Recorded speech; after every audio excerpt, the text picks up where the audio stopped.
Hey everybody, I have a question. What is the opposite of fascism? I'm sure it's well known, but basically, fascism, I'm going to explain it. They said it's what it is when you do colonialism in Europe, is when um, what the Europeans did in Africa for centuries or for long decades, in terms for decades, basically, in terms of colonialism. Um, so let's expatiate, right? So they built a system, right, where was basically some um, violently enabled people, some militarily enabled people, right, could dominate a populace, tell them what to do, what they can, where, how they speak, right, in terms of changing their language, right, change their language, change their religion, everything in terms from top to bottom, right? You dictate everything from top to bottom. Who they can worship, the gods they can worship, right? The names they can give their children, everything. So I don't know if that even if I can explain it very well. When I think about a picture of it, maybe because of the times when I grew up in, I think about school. But times 1000. So if you think about like your primary school, your secondary school, right, that discipline, you walk around, you march when they tell you to march, you go to class, so things like that. If you misbehave, they flog you, right, you get flogged. Yeah, but apply that to there's no going home, because home is basically your entire life. you know um there's no limit. At least in school, when you go to school, when you leave school, it's done. You're done with that. But apply to if there was a principal standing over you, morning till night, every day, and it doesn't just tell you to do your assignment or do this or do that, right? It's, hey, your child can't bear this anymore. Hey, you can't worship that God anymore. Hey, you can't, marry so many wives anymore. You can only marry one. Hey, this is so dictating everything basically. I had that feeling recently that that concept, because when I the first time I had a meeting with my landlord and the agent, and when they called all the tenants to a meeting, I felt that feeling of being back in school, of being called to order, of being given orders. So I just felt that feeling of, so this entire concept can expand outside the four walls of maybe like a school environment. That was like my first experience with that. And then so that's what I'm trying to explain. Like colonialism was like that. It was like 24/7, was everywhere in everything, right? When my landlord called that meeting, was to tell us, oh, he wants the compound to be neater, he wants this, everybody should behave real better. So giving edicts and rules and stuff like that. So colonialism was basically like that, right? They tell you this is how you do it, this is something like that. So fascism, right? So fascism is something like that basically. Like someone is in charge and he gives dictates, everything has to be like this. Your life is not your own, and it can extend as far as the person wants it to, right?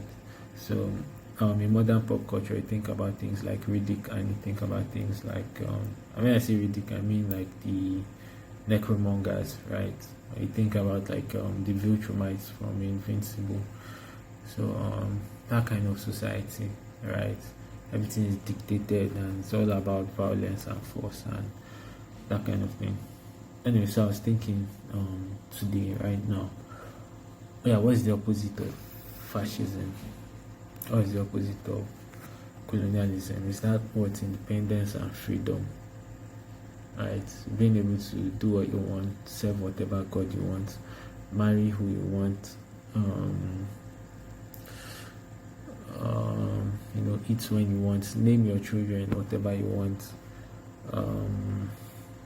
Also, is it freedom like that? So I was thinking about the word in terms of fascism and freedom, right? So fascism exists, like from the example I just gave you in terms of my landlord. Fascism exists, like I feel like if you look at the world like in terms of spirits, right? freedom and fascism are like spirits. I don't even like as I'm using the word freedom, but I don't know anything better. So we just use it like that. They exist like spirits and they are everywhere, right? So you might be living on the freedom side, oblivious to everything, oblivious to other things in the world, but that fascism is still there, right? And that's control that, either is other people, actually, it's other human beings can have over your life, and it can clamp down on you. We exist in this world where most of us that are like, should I say independent, in charge of ourselves, right? So we're living under capitalism, we're doing things for money, right? So that's control. I don't have a direct boss, right? Because I do my own business, and so it feels like I'm free. If you have a direct boss, you understand that you are not so free. Like, you have to act this way. You might have to talk like, all those corporate speak. Have to be careful where you say all those things. But if you are doing like some independent business, you understand that your boss at the same time is money. You have to do things to make money. You have to act a certain way if it helps you make money, right? You have to develop habits and behaviors that help you make money, right? So you are not so free in that sense. You might be less aware of it when you're like, oh, I'm a business owner, right? Maybe the chains are usually much more chaffing when it's being held by a human being, but the market economy can still hold your chains and you're not free. You get. How am I thinking about freedom? All right, so in terms of fascism and freedom, as an artist, I'm an artist, so I run very far away from things like that, from things that seem like they're trying to control me or anything like that. For example, one of the reasons I didn't like school, like I mean uni and stuff, was I didn't like college because it wasn't very free, right? I went to medical school, so it was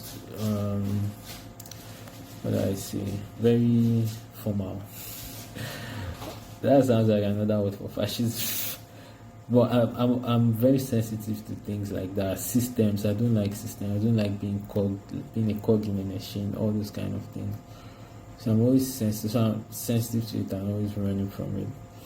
But at this moment, I feel like running away from it is like not the way to go. I don't know how to put it. Like this slavery of sorts, right? Lax slavery with a longer chain. Like, I think is it an euphemism or be a allegory or whatever? When you use something to represent a metaphor, it's like, the more you run away from it, the more you get entangled in it, kind of thing. I don't know how to put that. Anyways, so I hate systems and I hate everything is fascism to me. Anything that is trying to control me, I don't know what to do. But lately I've been thinking of, facing things head on. I don't like systems, but what do they do in that system? And I can understand, like I just talked about colonialism and taking away people's culture and taking away their religion and taking away everything. So if I was to like put it in that system, it's like, okay, you should not have anything to do with that. Stay away from shit like that.